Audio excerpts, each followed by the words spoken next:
I trusted her more than anything. More than my own judgment, more than logic. More than the quiet warnings that sometimes echoed inside me. Her name was Maya. And she was everything I thought I wanted. When we met, I wasn't searching for love. I was focused on work, building my future one small step at a time. But she appeared like light breaking into a dark room, sudden, warm, blinding.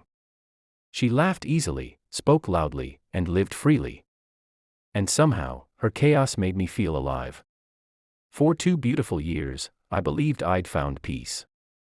We shared tiny moments that felt infinite, coffee at sunrise. Long walks when the world was quiet. Whispered promises about forever. She'd tell me, "You make me feel safe." And I believed her. I never saw the cracks forming beneath that smile. Maybe I didn't want to. Because when you love someone completely, you build a story around them, one where betrayal doesn't exist. Then came the shift. Her messages got shorter. Her laughter turned mechanical. She stopped reaching for my hand when we walked together. I tried to talk about it, but she said I was overthinking. That work was just stressful. So I ignored the silence between us, hoping it would heal on its own. It didn't. One Friday night, she said she was going out with friends. I told her to have fun.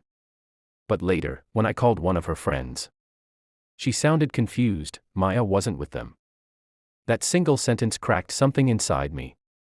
I sat alone in the dark that night, phone in my hand, staring at the last message she sent, "Don't wait up."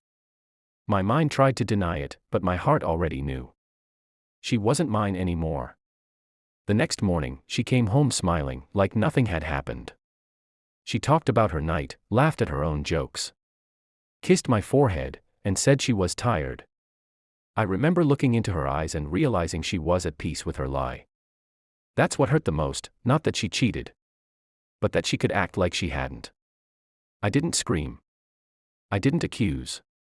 I just nodded, went to work, and stayed silent.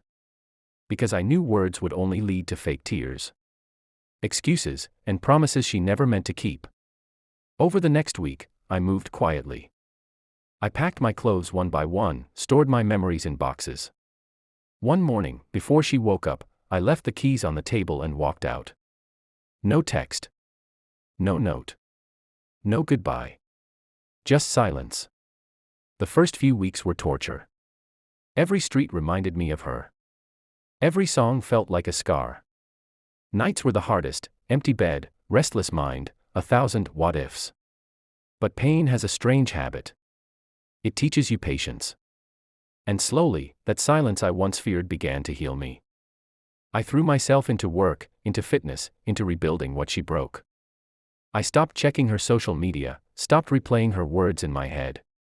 I didn't need to prove anything to her anymore. I just wanted to prove to myself that I could rise without anger. Months turned into years. I got promoted, bought my own place, built a life that was calm and complete. Somewhere in that quiet success, I realized I'd stopped thinking about her entirely. Until one evening, a mutual friend mentioned her name. I smiled politely, pretending I didn't care, but curiosity still flickered inside me. That's when he told me. She's married now. But it's not going well. I listened in silence as he described the chaos, how her husband, the same man she cheated with, had betrayed her too. The same pattern, the same lies. History repeating itself, perfectly. I didn't feel joy. I didn't feel pity either. I just felt done. Because that was life giving her the exact lesson she gave me. And it didn't need my help. Weeks later, she sent me a message out of nowhere. "Hey. I heard you're doing great. I just wanted to say I'm sorry. You were the best thing that happened to me." I read it once, smiled faintly, and deleted it. Not out of anger, but peace.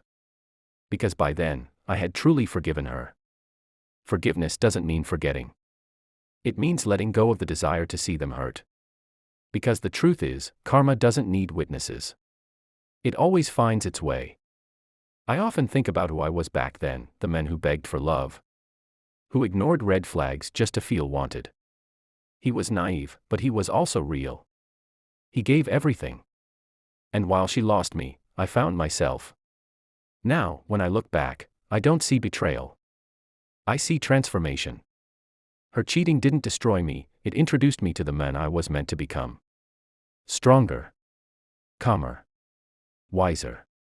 If she ever thinks of me, I hope she remembers not the silence that ended us, but the peace it left behind.